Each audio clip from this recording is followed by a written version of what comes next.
स्वागत है आपका एस्ट्रो पाठशाला में। आज की वीडियो में हम डॉक्टर भरत भूषण शर्मा जी से बात करेंगे और उनसे जानेंगे कि अग्निहोत्र क्या होता है, इसकी क्या इम्पोर्टेंस है। तो चलिए बात करते हैं उनसे। नमस्कार सर, मैं आपका स्वागत करती हूँ हमारे चैनल में। कैसे हैं आप? नमस्कार madam, I am very good.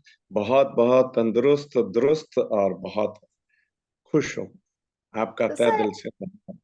Sir basically आज हम अपने इस प्रोग्राम में अग्निहोत्र के बारे में डिस्कस करेंगे कि बेसिकली अग्निहोत्र और हवन होम और होमा थेरेपी होती क्या और इसकी क्या इम्पोर्टेंस है, हमारे दर्शकों को बताइए।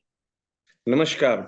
या मैडम, बहुत सही सवाल आपने कहा। होम, होमा, थेरेपी, अग्निहोत्र एंड हवन, ये चारों शब्द हमारे वेदों के निकले हुए शब्द हैं। इनका दूसरा रूप मॉडर्न मेडिसिन साइंस के अंदर इसका जो होम थेरेपी, होम शब्द जो संस्कृत का शब्द है, और ये हम वर्षों से आदिकाल से चलता आ रहा। और ये अग्निहोत्रा बेसिकली जैसे हमारी बॉडी के लिए पंच महाभूत के अंदर सबसे अहम अगर पार्ट देखा जाए तो ऑक्सीजन, जहाँ प्राण ऊर्जा सबसे ज्यादा जरूरी है, सेम हमारे ऋषि मुनियों ने सोचा कि अगर इस प्राण ऊर्जा में हवा के अंदर अगर दूषित आ जाए तो उसको करेक्ट कैसे करना।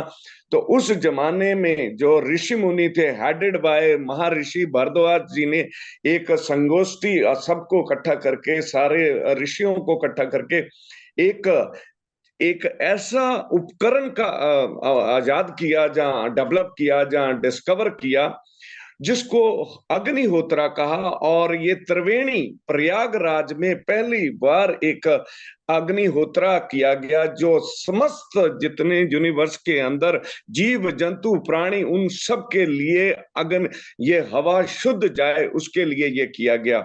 और ये आदिकाल में इसमें इस्तेमाल होने वाली बहुत सारी औषधियां जो हमारी बॉडी के लिए नरिशमेंट का काम करती हैं, डिटॉक्स करने का काम करती हैं, बहुत सारी क्रॉनिक डिजीज हैं जो कभी ठीक नहीं हो सकती, उनको ठीक करने का काम करती हैं। और विदेशों के अंदर पेरू एक छोटा सा देश है जहां की गवर्नमेंट के अंदर होमा थेरेपी एक डिपार्टमेंट है, जहां पे बहुत सारे, इवन पूरा देश उनका हवन करता है, क्योंकि पेरू एक ऐसा देश है जहां ओजोन लेयर टूटी हुई है।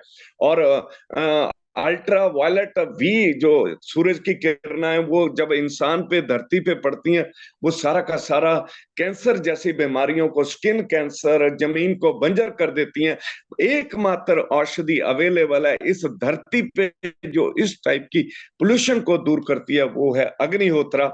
सो अग्निहोत्रा एक हिंदुस्तान की वैदिक काल से चली आई एक ऐसी पद्धति जो एक बहुत स्ट्रॉन्ग नेचुरल मेडिसिन है। और ये हम अलग अलग नाम से, होम शब्द जो है आया संस्कृत से। अग्निहोत्रा दो शब्दों से बना। अग्नि, जो अग्निदेव है, देवों के चीफ जो कहा जाता है वो अग्निदेव। अग्निदेव जिस, और होत्रा होता है office, it is a Sanskrit word, it is मतलब कि ऑफिस, जिस जगह पे अग्निहोत्रा होता हो उसको अग्निहोत्रा। और धीरे धीरे धीरे धीरे ये प्रचलन पूरी दुनिया के अंदर ये गया, और इसके बहुत सारे फायदे हैं। कोरोना काल ने अग्निहोत्रा को, लाखों लोगों को कोरोना की चपेट से बचाया। तो अग्निहोत्रा हमारी टाइम टेस्टेड थेरेपी है, टाइम टेस्टेड अधिकाल से चलने वाली विधि है, जो हम इस्तेमाल, हर हिंदुस्तानी इसके बारे में जानता है। जी मैडम। तो सर जैसे अग्निहोत्र को हमारे कल्चरल मेडिसिन के तौर पर क्यों लिया जाए, लाइक क्या कैसे लिया जाए इसे? मैडम, जैसे अग्निहोत्रा, मैं आपको बताऊं, हमारे 16 श्रृंगार हैं और 16 संस्कार हैं। 16 श्रृंगार के अंदर हम अलग अलग जो है वो करते हैं। और जो 16 संस्कार हैं, उन संस्कार के अंदर तब तक कोई संस्कार कंप्लीट नहीं हो सकता जब तक उसकी शुरुआत अग्निहोत्रा से ना हो जाए। ये एक ऐसी औषधि है जिसका स्पिरिचुअल, एक इंसान की spiritual health, mental health, emotional health, physical health strong हो जाती है। आदमी, बच्चा जब जन्म लेता है, वो घर वाले फंक्शन करते हैं, उसका नामकरण करते हैं, उसका जनेऊ संस्कार करते हैं। इन तमाम विधियों के अंदर सबसे पहले हवन किया जाता है। अंतिम यात्रा इंसान की तब तक कंप्लीट नहीं हो सकती जब तक अग्निहोत्रा हवन ना कर दिया जाए। तो हमारा कल्चर, हम कहते हैं कल्चरल मेडिसिन, ये कल्चरल मेडिसिन का एक बहुत बड़ा स्ट्रांग पार्ट है।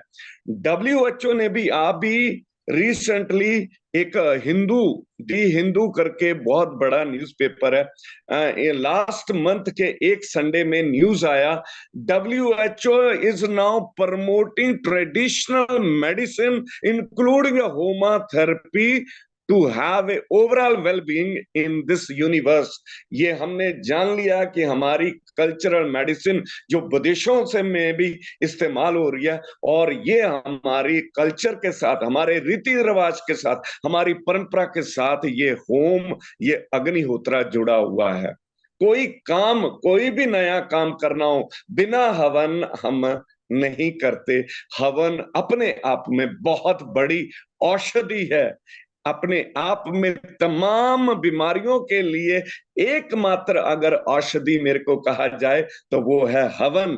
सबको हवन करना चाहिए। जी मैडम। तो सर ये अग्निहोत्री और एस्ट्रोलॉजी का आपस में क्या कनेक्शन है, लेकिन इनका क्या ऐसा रिलेशन है? मैडम, हम नवग्रह की पूजा करते हैं और अग्निहोत्रा में नवग्रह की हम पूजा करते हैं। और ये नवग्रह सूर्य भगवान का जो प्लांट रूप जो हम अग्नि को स्फूर्त करते हैं, मदार का पौधा जो सूर्य देव को रिप्रेजेंट करता है। आगे आ गया चंदा, चांद, जो कि भगवान जो एक पौधा होता है जिसको प्लाश का पौधा कहते हैं। मदार का पौधा बहुत स्ट्रॉन्ग मेडिसिनल प्लांट है। अगर आप आयुर्वेदा में जाएं, there are so many medicine जो कि मदार से बनती हैं। और मून, मून का जो पौधा है वो है प्लाश। कमर कस नाम की एक गम पौधे से निकलती है, जो माता बच्चे को जब जन्म दे देती है, उसके बाद उसको कमर कस नाम की औषधि से सेवन करवाया जाता। और ये सेवन जो है प्लाश के पौधे से, टेसू, पुराने जमाने में होली टेसू के फूलों से खेली जाती थी। और ये टेसू का फूल कहाँ, प्लाश का। प्लाश किसको रिप्रेजेंट करता है? मून। और मून और माइंड, इन दोनों का बहुत बड़ा रिलेशनशिप है। मन का कारक, मन और मून, इन दोनों के बीच में जो रिलेशनशिप है बड़ा strong, as you know very well. और पलाश का पौधा बहुत सारी मेंटल इश्यूज के लिए, इवन पलाश, पुराने जमाने में जो भोजन का सेवन नॉर्थ इंडिया में किया जाता था, पत्तल, वो पत्तल भी पलाश के पौधे से आती है। पलाश के पत्ते को अगर हाथ लगाएं तो सेम ऐसा लगता है कि चांद की ठंडी ठंडी चांदनी जैसे आपको गुड फील करवाती है, इस पत्ते को हाथ लगाने से ऐसा फील होता है। देन बहुत सारे शनि, जो शनि भगवान, शनि देवता है, उनका जो पौधा है शमी। और ये शमी चिपको आंदोलन तक, शुरुआत 1731 के अंदर चिपको आंदोलन, भगवान शनि का जो धरती पे रूप है शमी, वहां से चला। पांडव जब वनवास के लिए जाने लगे तो शस्त्रों को जहां छुपाया जिस पौधे के अंदर, वो भी शमी का पौधा था। तो इस तरीके से कुछ ध्रुव, दुबा जिसको ध्रुव कहते हैं, केतु जो है दुबा का, ध्रुव, ध्रुव एक ऐसी औषधीय पौधा है जो हर जगह पे अवेलेबल है माइग्रेन के लिए। और इतनी ठंडक, नंगे पांव सुबह ओस के ऊपर आप इस घास पे अगर चलें तो आपका जो है माइंड बॉडी एंड सोल के बीच में रिलेशनशिप जो है वो ठीक होता। और केतु क्या होता है रिलेशन, केतु कितना स्ट्रांग या किस टाइप की बॉडी में इम्पैक्ट डालता है, उसको कैसे आप इस पौधे के साथ, और ये साक्षात लॉर्ड गणेशा का पौधा, फेवरेट पौधा, हम प्रसाद के तौर पे भी ध्रुवा का इस्तेमाल करते हैं। हर ब्याह शादियों में भी ध्रुवा का इस्तेमाल करते हैं। केतु राहु राहु ध्रुवा और केतु जो है कुशा का पौधा जो है इस्तेमाल किया जाता है। इस तरीके से जो नवग्रह की 9 लकड़ियां जब हवन करने जाते हैं तो वो 9 लकड़ियां दी जाती हैं। हवन करने से इनफैक्ट हम नवग्रह पूजा करते हैं, ऐसा बिल्कुल इस हवन के अंदर है। नवग्रह की पूजा मीन हवन, हवन करना मतलब नवग्रह की पूजा। और हमने देखा है कि जब ये 9 ग्रह हम पे एक एक आशीर्वाद के तौर पे जब हमारे पे एक बनाए रखते हैं, तो इंसान की जिंदगी के अंदर, जीवन के अंदर बहुत जो सुख समृद्धि है वो पनपती है। और अगर ये इनकी दशा दिशा बिगड़ जाए तो कितने सारे इश्यूज आ सकते हैं, वो हम सब भली भांति जानते हैं। तो मोटे शब्दों में मैं कहूं कि हवन करना मतलब नवग्रह की पूजा करने की, और नवग्रह क्या होते हैं हम सब अच्छी तरह से जानते हैं। जी मैडम। धन्यवाद सर, आपने बहुत अच्छे और बहुत सरल तरीके से हमारे दर्शकों को समझाया कि अग्निहोत्री क्या होता है, हवन क्या होते हैं, या फिर होम या होमा थेरेपी क्या होती है, इसकी क्या इम्पोर्टेंस है, कैसे इसको कल्चरल मेडिसिन के तौर पर लिया जाता है। आपने सारी चीजों को बहुत अच्छी तरीके से समझाया, एक्सप्लेन किया। मैं उम्मीद करती हूँ हमारे दर्शकों को भी बहुत अच्छे तरीके से समझ में आया होगा। तब के लिए धन्यवाद। आपसे मिलती हूँ नेक्स्ट वीडियो में नए टॉपिक के साथ। धन्यवाद madam, thank you so much. आपका भी तहे दिल से धन्यवाद। नमस्कार। धन्यवाद। ये थी हमारी आज की चर्चा। अगर आपको ये वीडियो पसंद आई हो तो हमारे चैनल को सब्सक्राइब करें, साथ ही साथ हमारे एंड्रॉयड एप्लीकेशन एस्ट्रो पाठशाला को इंस्टॉल करें, जिसमें आपको 50 से भी ज़्यादा कोर्सेज अवेलेबल हैं। और साथ ही साथ डिस्क्रिप्शन में हमारे व्हाट्सएप ग्रुप का लिंक है, उसे ज्वाइन करें, जिसमें आपको सारे अपडेट्स और ऑफर्स मिलेंगे। धन्यवाद।